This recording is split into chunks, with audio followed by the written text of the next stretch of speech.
tulemast Eesti noortekirjanduse lehele, käimas on noortekirjanduse kevade intervjuude sari. Mina olen Eeva Roos ja täna on külas Gabriella Turkin. Tere, Gabriella! Tere! Kuidas see juhtus, et sa kirjanikuks said? Ma saan aru, et sa oled tegelikult päris nii-öelda värske kirjanik, sul on üks ilmunud raamat. Ja, ja ma olen ka selles mõttes üsna värske kirjanik, et kui ma selle raamatu kirjutasin, siis 7 aastat tagasi avaldasin, siis ma olin ise 14. Ehk see on ka selles mõttes väga-väga värske raamat. Ja see tuligi siis sellest, et ma tundsin ise, et Eesti noortekirjanduse turul sel hetkel oli sellist fantaasiakirjandust natuke vähevõitu ja ma tundsin ise noorena, et ma tahaksin kirjutada midagi just noortele, midagi, millega ma ise ka suhestuksin ja millest ka minu eakaaslased võiksid huvituda. Ma saan aru, et see on Surematuse saladus, et see on sari. Kas sa oled mõelnud ka, palju see tuleb? Triloogia, midagi rohkemat? 7 raamatut nagu Harry Potterit? Ta tuleb selline ehk ebakorrapärane triloogia, ehk ta ei tule järjest. Ma eelistan temast mõelda kui sellistest väikestest rongivagunitest, mis kõik kuuluvad ühte rongi. Ehk siis ta ei tule selline standardne triloogia, nagu sa tõid näiteks on ju Harry Potter, mis lähebki järjest, järjest, järjest, vaid pigem sellised 3 erinevat raamatut, mis lõpuks siis ühinevad kokku üheks suuremaks looks. Ja mis on neis veel väga eripärast ja mis on tegelikult veel läheb selle formaadiga kokku, kuna ma olen ta kirjutanud ikkagi päris pika aja jooksul. Et seda esimest ma hakkasin kirjutama siis aastaid tagasi juba. Praegu ma kirjutan siis tegelen teise ja kolmanda osaga. Siis tegelikult noortekirjanduse üks element on kindlasti kasvamine. Ja ma arvan, et kuna ma olen ise seda kasvamist sisse pannud, siis see on ka põhjus, miks see selline ebakorrapärane triloogia variant seal nii hästi töötab. ja ma just mõtlesin, et kuna ta on ajaränduri lugu, siis see kõlab nagu väga loogiliselt, et see ei ole loogiliselt kronoloogiliselt, ütleme siis niimoodi. Ma saan aru, et sa ei ole selles mõttes traditsiooniline kirjanik, et sa ei õpi kirjandust, vaid sa õpid hoopis meditsiini. Et kuidas see suhestub kirjaniku olemisega või kas sinu meelest kirjanik peaks olema midagi muud ka veel lisaks? Ma arvan, et see on kindlasti väga individuaalne, aga mulle tegelikult meeldib selline mõtteviis nagu renessansslik mees, mis võib-olla tuleb ka välja sellest, et suur osa nii minu esimesest raamatust kui ka järgnevatest raamatust on seotud selle ajastuga. Ja renessanssliku mehe mõtteviis näeb ette, et sa ei peaks olema pelgalt mitte ühel alal tippspetsialist, vaid sa oled võimeline tegelema mitme väga erineva valdkonnaga. Et tegelikult neid näiteid kirjanikest, kes on olnud arstid, on päris mitu. Et üks, keda ma ise hiljuti lugesin, oli selline kirjanik nagu Paul Galaniti, kes oli siis USA neurokirurgia resident, kes siis suri mõned aastad tagasi, aga kellel oli ka väga-väga suur kirg kirjanduse vastu. Ja kes tegelikult mingil hetkel ka elus kaaluski päris kirjanduse doktorikraadi tegemist. Ja mida tema enda raamatutes räägib, ongi see, et kirjandus mingil määral on seotud selle empaatiavõime kasvatamisega ja meditsiin on seotud empaatiavõime kasvatamisega. Ehk seal on tegelikult nagu nii palju seda ühist ala, mis tegelikult aitab arendada. Lisaks kirjanikuks olemiseks ei pea kindlasti tegelema ainult kirjandusega, kuna kirjandus ongi tegelikult ka enamat kui lihtsalt grammatika tundmine ja lihtsalt loo struktuuri tundmine. Et sinna läheb nii palju teadmisi ka teistest eluvaldkondadest. Jah, siis ma järgmiseks küsin, et kuidas sa inspiratsiooni saad, et kas see teistsugune ametivalik või õpingute valik, et kas see annab sulle ka inspiratsiooni, et sa, ma eeldan, saad inspiratsiooni elust enesest? Või kust tuleb sinu inspiratsioon? Minu inspiratsioon tuleb väga mitmest kohast, et selline loominguline inspiratsioon, selline puhas looming tuleb unenägudest ja lihtsalt mingitest täiesti suvalistest hetkedest. Näiteks mul on siiani meeles, kuidas ma käisin 3 aastat tagasi Prantsusmaal, siis väiksest linnakesest nagu Nantes ja nägin seal lihtsalt ühte vanaaegset lossi keset Nantes'i ja mul kohe hakkas sealt voolama mingisugune inspiratsioon, kohe tekkisid mingisugused mõtted juurde. Aga selliseid puhta inspiratsiooni kohti, ehkki nad on väga toredad, on ikkagi päris vähe. Et pigem selline igapäevasem inspiratsioon tulebki pealt kuuldud vestlustest. lihtsalt muusikast tegelikult ma saan ka väga palju inspiratsiooni, mulle väga meeldib kirjutada, kui muusika mängib selle ja seda muusikalist emotsiooni ka paberile panna. et kindlasti see inspiratsioon tuleb mitmest kohast, muidugi ka teiste autorite teosed on mingil määral ikkagi inspireerinud, sest kõik, mida me teeme, mõjutab meid. ja kui rääkida uuesti ka meditsiinist, siis ma ütleksin, et meditsiinist ja kogu sellest siis bioteaduslikust poolest saan ma väga palju inspiratsiooni konkreetsete karakterite kirjutamisel. et kui mul ongi, noh, kuna tegu näiteks, kui rääkides kogu sellest sarjast, see on Ajarännu sari, siis mul ongi karaktereid, kes ongi väga haritud teatud valdkondades ja ma võingi istuda mingisuguses füsioloogia loengus, kuulata mingisugust füüsikateemalist selgitust ja saada aru, et selge, see sobiks väga hästi kokku selle karakteriga ja seda kohe seal rakendada, et see on ka eelmisele küsimusele natuke vastus, et kuidas see meditsiin seotud on. Mhm. Kuidas sa kirjutad, kuidas on see sinu kirjutamise protsess, et kas sul on ka mingisuguseid selliseid ebatavalisi kirjanikke kui kiikse, mida sa võib-olla tahad jagada või oskad ma isegi? ma olen selles mõttes kindlasti natukene ebastruktureeritud, et ma ei ole, ma olen nii-öelda kirjanduslik pantser, et ma ei planeeri tervet enda sarja pikalt ette. õigemini ma planeerin ette, aga ma planeerin ette natuke teistmoodi. ehk siis, kui väga paljud kirjanikud kirjutavadki järjest, siis kuna minu tegelikult see triloogia lugu leiabki siis aset väga-väga pika aja jooksul, et väga-väga mitmete sajandite jooksul, siis ma teengi niimoodi, et ma mõnikord kirjutan täiesti seda üht otsa loost, mõnikord ma kirjutan teist otsa loost. et esimeses raamatus ka ma mingil määral rakendan näiteks epiloogi kasutamisel seda sama taktikat. aga kuna need ajastud ongi nii erinevad ja nad on natukene, nagu ma ütlesin, nad on natukene nagu väiksed vagunid seal suures rongis, siis tegelikult see minu see formaat võimaldab mul teha seda, et ma kirjutan natuke ühest kohast, natuke teisest kohast, kirjutan midagi, siis ma olen näiteks ongi, et ma olen kirjutanud asju, stseene, mida ma kirjutasin aastal 2019. ma tulen sinna tagasi, ma olen vahepeal saanud aru, mis nende tegelastega päriselt on toimunud, ma tulen ära ja ma lõpetan need stseenid ära. ja noh, nagu ma ütlesin, siis selle formaadi juures on see võimalik. et võib-olla see on üks selline kiiks, mis ei ole ka nii tavapärane. et ongi võimalik, et ühel päeval kirjutangi mingeid ajarännustseene keskaegsest Pärsiast. teisel päeval kirjutan mingisuguse stseeni hoopis 1970-ndatest. et mulle endale tundub jah, et see on see peamine kiiks. Et selles mõttes, et sul sellist kirjutamise aega nagu spetsiaalselt ei ole, et sul on mingid kindlad tunnid või kindlad päevad või kindlad ajad või mingi kindel koht, kus sa istud ja kirjutad, seda ei ole. see oleneb väga eluperioodist. mul on eluperioode, kus ma olen istunud väga kindlatel päevadel, teinud midagi, see tegelikult töötab, aga ma olen märganud, et kui ma sel hetkel tegelikult hingega päriselt asja juures ei ole, ehk ma tegelikult ei ole õige aeg neid stseene kirjutada, siis ma pärast kirjutan nad nagunii ümber. ehk siis ma ütlekski, et mul ongi pigem näiteks sellised pikemad perioodid vahepeal, et ongi näiteks, et on mingi kuu, kus ma üldse eriti ei tegele kirjutamisega, siis on mingisugune kuu, kus ma kirjutan väga palju, kirjutan igal õhtul. et tõesti, see oleneb väga-väga palju eluperioodist. Kas sul on kirjutades või ütleme ka näiteks lugedes, on sul mingid sellised lemmikteemad, et noh, ütleme, kirjandus on ju hästi selles mõttes lai, ma saan aru, et see ajarännu teema võimaldab sulle ka päris mitmesuguseid teemasid sinna sisse põimida, noh, kas või näiteks lihtsalt ajaloo seisukohast, et need on erinevad sellised ajastud ja seal on mingid erinevad asjad, mis on olulised. aga kas sa tunned, et sul on nagu kirjanduses mingi selline oma teema või oma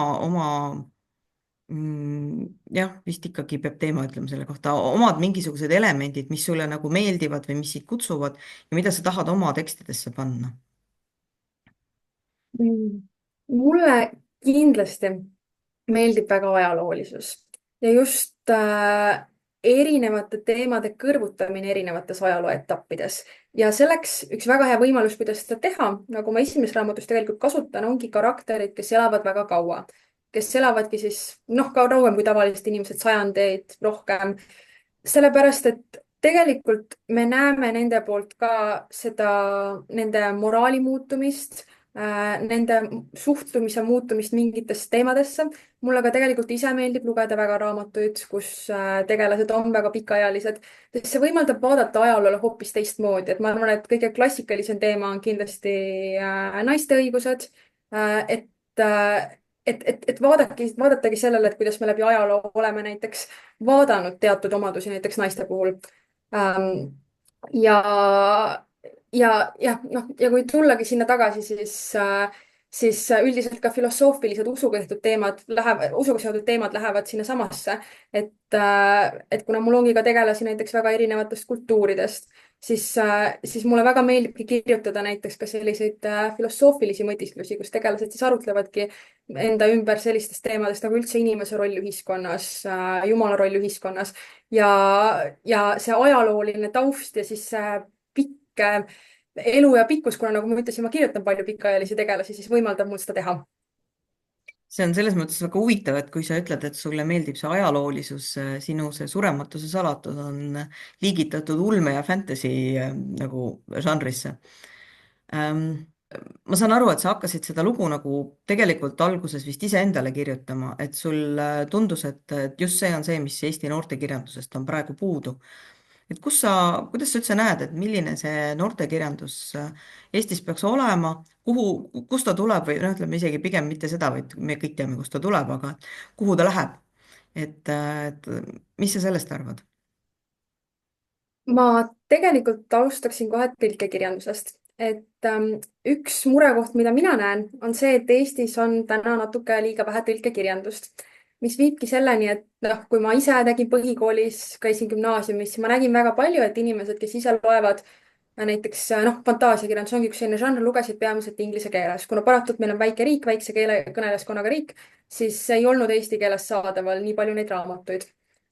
Aga tegelikult ka selle taustal võiks tõlkekirjandust rohkem olla, sellepärast et kui meil ka tekib see ingliskeelne tõlkekirjandus eesti keeles, siis tegelikult see inspireerib inimesi ka rohkem Eesti turule kirjutama. et olen ise näiteks rääkinud enda ühe teise tuttava noore kirjanikuga Soomes sellest, kes õpib ka kusjuures arsti. ja me võrdlesimegi omavahel neid kogemusi, et noh, Soomes ilmub rohkem tõlkekirjandust. ta on rääkinud, kuidas see inspireerib ka soomlasi ise rohkem kirjutama, sellepärast et nad näevad, et soome keeles on võimalust ja tulevikus seda teha. ja üldiselt Eesti noortekirjanduse osas ma ise, noh, kuna Surematuse saladus on mingil määral, mulle meeldib temast mõelda kui ajaloolisest fantaasiaromaanist, siis ja ajaloolisest ulme- ja fantaasiaromaanist, siis tegelikult ma ise loodan ka kindlasti seda, et Eesti noortekirjanduse tulevikus on rohkem fantaasia ja ulmekirjandust, sest me näeme, et tegelikult tänastele noortele pakub see väga meeletult palju huvi. et minnes poodi ja nii noortekirjanduse osas kui ka mingite teiste kirjandusžanrite osas, mulle tundubki, et me tõlgime hetkel väga-väga palju näiteks erinevaid romantikaromaane, aga samas väga paljude noorte hind tegelikult ihkab fantaasiat, et meil on väga palju toreda fantaasiakirjanduse näiteid küll olemas. noh, näiteks Koidu Ferreira, kes on kirjutanud päris mitu raamatut Eesti noortekirjanduse fantaasia ossa siis. aga kindlasti see arv võiks olla suurem. mul oli väga hea meel näiteks, kui paar aastat tagasi, see ei lähe küll päris enam noortekirjanduse alla, see läheb rohkem sinna new adult žanrisse. kirjutati siis Adi Larue, tõlgiti ära Adi Larue Nähtamatu elu ja mis ma ütleksin ka, et ärgitas kindlasti, kui see tõlgiti ja ma olin ise, siis ka mõnevõrra noorem ja see kindlasti ärgitas ka minus rohkem debatte oma selleaegsete sõpradega, kes samuti lugesid noortekirjandust. Nad olid rõõmsad, et isegi kui see ei olnud päris noortekirjandus, oli see midagi, mis oli seotud žanri ja mida neil oli tore lugeda. aga miks sa arvad, et miks üldse peaks nagu fantasy või ulme, milleks see vajalik on, selles mõttes, et noh, väga siin mitmetes kohtades, jällegi seesama Harry Potter meenub mulle, minu meelest on ta ära keelatud päris paljudes kohtades, mingites paikades üritati seda isegi põlema panna, et noh, et see kuidagi korrupeerib noori, et kas sulle ei tundu see noh, et sa tahaksid noori korrupeerida kuidagi ulme või fantasy'ga, et mis sa arvad, mis selle ulme või fantasy nagu eesmärk või mõte on? et ta tegelikult noh, mingit pidi ju ärritab väga paljusid. just kuidagi see, et mis väljamõeldis ja see kõik. jah, kui rääkida üldse noortekirjanduse piiramisest täna näiteks USA-s, siis me näeme, et see kindlasti ei ole piiritletud ainult ulmežanritega. aga miks just ulme ja fantaasiakirjandus on oluline, on see, et ta võimaldab mõelda kastist välja.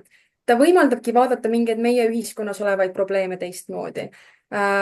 ta, ta võimaldab ette kujutada asju, mis ei ole võimalik, nii ühiskondlikke probleeme kui ka lihtsalt inimesed on alati tahtnud luua kunsti. Nad on teinud seda väga, just sellist väljamõeldud kunsti, nad on teinud seda väga erinevas võtmes.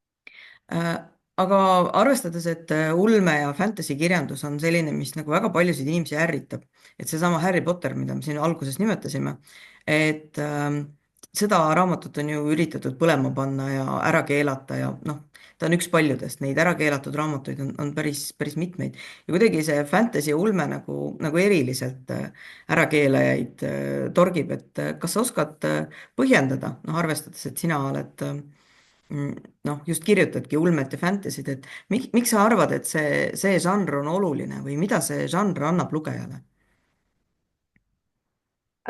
Põhimõtteliselt kõigepealt on oluline välja tuua seda, et kindlasti ei keelata ära ainult ulmet, keelatakse ära teisi raamatuid samuti. noh, seks on Ja muidugi selles jah, mõttes. jah, aga ulme üks omadusi on see, et ta võimaldab vaadata meie ühiskonnas olevaid probleeme natuke teise vaatevinkli läbi. Et samamoodi ta, ta võimaldab teha näiteks, noh, kui me räägimegi näiteks mingitest naiste õigustega seotud teemadest, me räägime, et me näeme, et tänapäeval on väga palju riike, kus tegelikult naiste õigused on endiselt piiratud. ja selle nimel töötada ongi väga hea žanr ulme, mis võimaldabki ka läbi mõelda, et mis oleks siis, kui ühiskond oleks teistmoodi. Kuidas me saame veel sellele probleemile vaadata läbi teistsuguse vaatevinkli, samamoodi erinevad kultuurilised teemad, et meil on nii palju kultuurilisi konflikte, et vaadata seda kusagil ulmeromaanist natukene teise nurga alt tegelikult aitab mõelda ka, et kuidas me saaksime enda maailmas paremini omavahel läbi saada. Ja kui tulles tagasi veel ulme juurde, siis lisaks ka kõigile nendele nii-öelda ühiskonda arendavatele teemadele, siis ulme aitab arendada kogu seda empaatiavõimet ka, millest me rääkisime nii palju, sest täpselt seesama kastist välja mõtlemine on nii teistsugune kogemus, kui noh, kui sa kirjutadki ainult sellest enda elust, kui sa loedki ainult raamatut, näiteks sina oled mingisugune noor, sa loedki ainult Eesti kooli elust, kus on ainult sina ja sinu koolielu, siis see ei anna sulle mitte midagi uut. Või no kindlasti ta aitab sulle elu vaadata teistmoodi, aga kui seal ongi, mida rohkem erinevusi tuleb sinu enda eluga, seda rohkem see aitab sul ka endal areneda.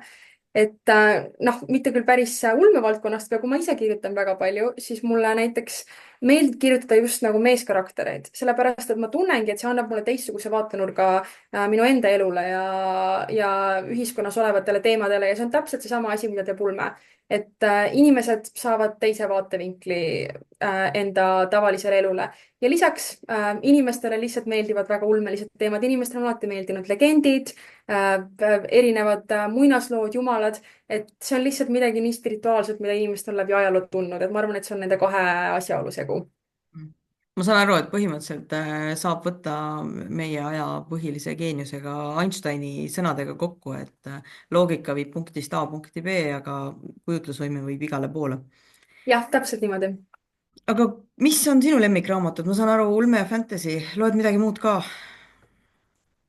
kindlasti loen füsioloogiaõpikut, aga ei, see oli lihtsalt selline väike arstiteaduse nali. Jah, ma pean ütlema, et ulme ja fantasy, mulle tegelikult meeldib ka luule. Ja mulle meeldibki näiteks just ka siduda luulet ka näiteks selle ajastuga, mida ma olen parasjagu kirjutanud. Et kui noh, nagu ma mainisin, siis üks teema, millest ma olen viimasel ajal kirjutanud, on näiteks, et üks osa loost toimub Pärsia keskajal, siis sinna kõrvale ma olengi näiteks lugenud rumiluulet ja olengi ühtlasi näiteks seda, kuna rumiluule on väga ilus, väga poeetiline, siis ma olengi üritanud seda sama luulelisust viia sisse ka üldiselt sinna tegelaste vestlustesse, vestlusteemadesse.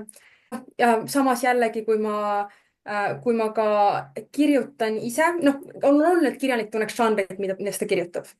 ja kui ma ka lähen ise eemale näiteks rohkem mingitest luulelisematest teemadest, ma liigun rohkem mingite argipäevalike tänase 21. sajandi tegevuspaikade teemade juurde, siis ma proovin rohkem lugeda ka kirjandust, mis ongi kirjutatud praegu, mis on kirjutatud sellel konkreetsel siis ajavahemikul, millal see loo osa tundub.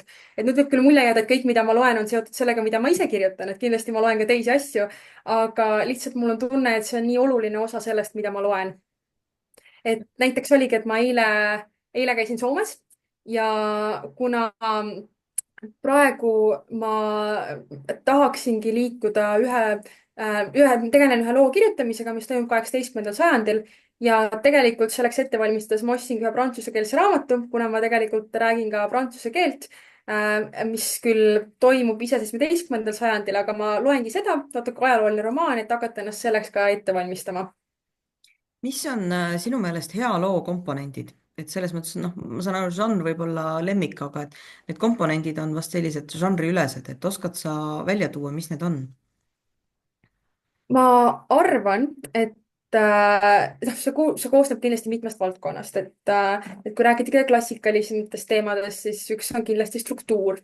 Et kindlasti lugu ja ideed võivad olla väga head, aga ilma struktuurita on paljudel lugejatel väga keeruline sellega suhestuda. Teiseks, mida mina olen näinud väga palju rahvusvahelises noortekirjanduse debatis hiljuti, on see, et inimesed kuidagi tunnevad, et kirjanikud võiksid täna rohkem tuua välja lugudes olevat moraali. Mis sa arvad, kas noortele on kuidagi raskem või keerulisem kirjutada kui täiskasvanutele või kui näiteks lastele, et millegipärast väga paljud kirjanikud kuidagi pelgavad seda mingisugust sellist laste ja täiskasvanute vahepealset sihtgruppi? Ma arvan, et noored ja täiskasvanud kindlasti hindavad samas raamatus väga erinevaid asju. Noh, sõltuvalt ka vanusest, kuna noh, 13-aastased ja 18-aastased on ikkagi väga-väga erinevad juba. Aga ma olen ka ise näinud tegelikult väga palju noortekirjandusdebatti, kus ongi tekkinud arutelu, et kes siis on ikkagi kasvõi noortekirjanduse sihtgrupp näiteks. Et kui näiteks toovadki täiskasvanud lugejad välja teemasid, mis neile raamatus ei meeldinud, siis neile on vastu toodud välja, et aga samas teie ei ole ka ise sihtgrupp. Et kui rääkidagi teismelistele kirjutamisest, siis tuleb seda nii-öelda vaadata teismelistele kirjutamise pilguga. Ehk siis samamoodi näiteks, kui mina vaatan siis oma avaldatud raamatut Surematuse saladus, siis ta on kindlasti palju sellise kiirema tempoga kui see, kui ma kirjutaksin täna täiskasvanutele, sest see on midagi, millega ma noorena ise rohkem suhestusin.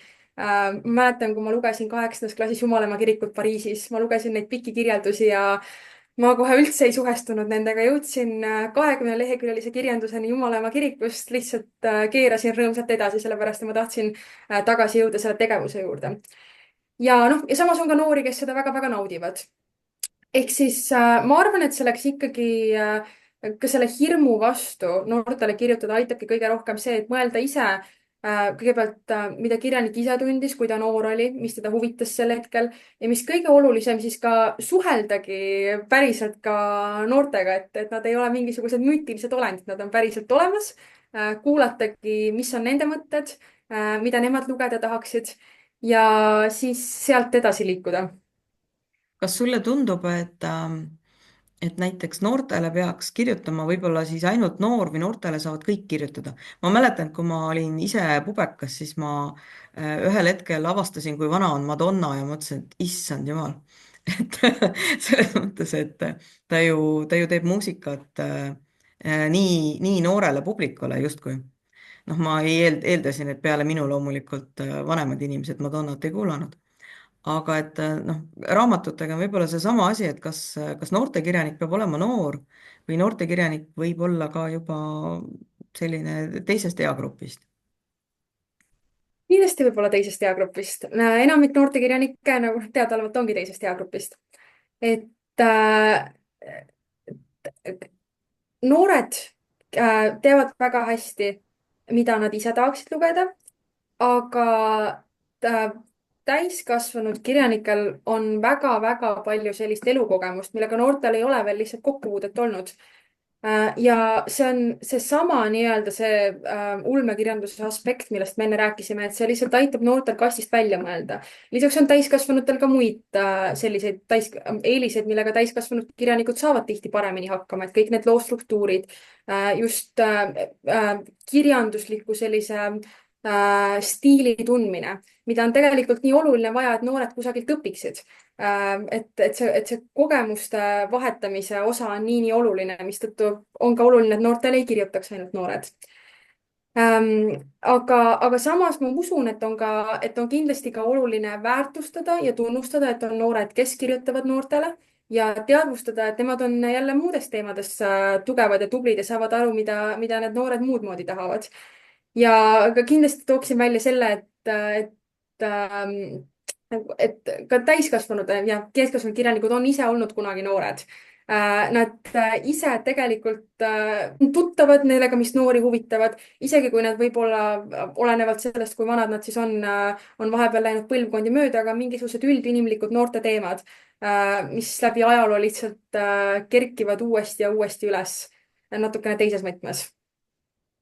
tavaliselt lõpetame selle intervjuu sellega, et ma küsin mingisuguse sellise nõuande neile, kes ei ole, kellel ei ole veel raamatut avaldatud ja kes mõtlevad kirjutamise peale ja tahaksid kirjutada, et kas sul on mingisuguseid soovitusi, et kui inimene mõtleb, et kas kirjutada või mitte kirjutada, kuidas kirjutada, kui see kirjutamine tundub selline kauge valge ükssarvik, mida nagu ei julge kuidagi püüdma minna. on sul mingisuguseid nippe või kavalusi või nõuandeid, et kuidas sellest kirjutamise hirmust nagu üle saada? mina arvan, et nii kurb kui see ka ei ole, tuleb lihtsalt peale hakata. Et kindlasti noh, see kõik võib-olla, nagu sa ütlesid, kirjutamise kauge ükssarviks, see kõik võib tunda liiga kauge, aga lihtsalt, et keskendudagi sellele, et elada ühes päevas korraga, lihtsalt hakata kirjutama, hakata seda lugu või asju paberile panema ja lihtsalt vaadata, kuhu see teekond inimest viib. Et tihti, mida ma olen märganud, et inimesed võib-olla lähenevadki sellele, et nad peavad, et nad ei saa kirjutama hakata sellepärast, et siis nad peavad tegema seda asja. Aga samas, kui nad mõtlevadki sellele kõigele, mida nad peavad tegema hakkama, siis nad ei hakka sellega mitte kunagi peale. Ehkki sellised toredad plaanid on väga toredad asjad, siis nad ei too tegelikult mingisugust füüsilist tulemust, millest see inimene tegelikult ju samal ajal unistab. Et ma ütleksin, et jah, et see on peamine, et lihtsalt hakata peale ja vaadata, kuhu see teekond inimest viib. aga suur tänu sulle, Gabriella. nägemist!